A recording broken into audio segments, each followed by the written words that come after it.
حکایت سلطان محمود غزنوی که در قصر خودش به دزدی رفت. دوستان عزیز، با کانال حکایات و حکمت و همراه باشید برای دیدن این داستان شنیدنی. داستان سلطان محمود غزنوی و دزدان. شبی سلطان محمود یکه و تنها با لباس مبدل در شهر میگشت که ناگهان به گروه از دزدان برخورد کرد و چون از او پرسیدند کیستی، گفت من هم مانند شما برای دزدی گشت میزنم.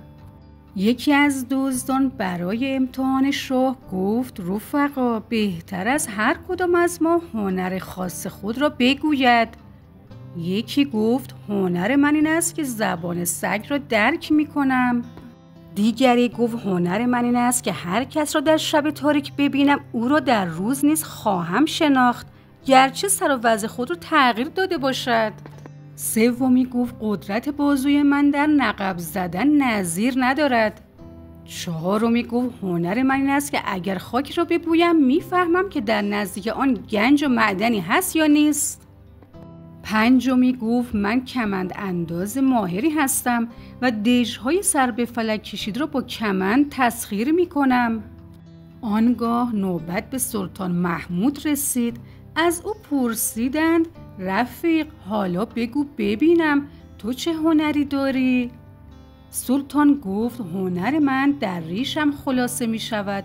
هرگاه مجرمان را به تیغ جلادان سپارند کافی است که ریشم را اندکی بجنبانم. در این وقت است که همه مجرمان از تیغ کیفر می رهند. وقتی که دزدان این سخن را شنیدند یک صدا گفتند الحق که توی پیشوای ما، زیرا در ایام سختی و گرفتاری توی رهاننده ما. این را گفتند و به طرف کاخ سلطان حرکت کردند. در این لحظه سگی پارس کرد. آن که مقصود سگان را در میافت گفت رفقا، دانستید این سگ چه گفت؟ گفت شاه همراه شماست. اما دزدان از بس در فکر یافتن سیم و زر بودند مفهوم حرف او را در نیافتند. آن که بوی خاک را می شناخت زمین را بویید و گفت در این حوالی خانه بیوه زنی است و هیچ سیم و زری در آنجا نیست، باید به راه خود ادامه دهیم. رفتند تا به دیوار بلندی رسیدند. کمند انداز پیش آمد و کمند انداخت و همه دزدان بدان سوی دیوار رفتند. بوشناس خاک را بویید و گفت این راه به خزانه شاه منتهی می شود.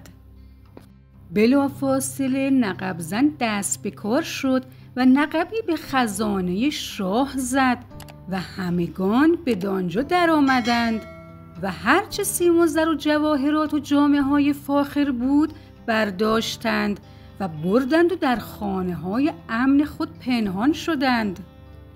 شاه که مخفیگاه آنان را شناسایی کرده بود از آنان جدا شد و صبح فردا حکایت دزدان را به مأموران خود باز گفت.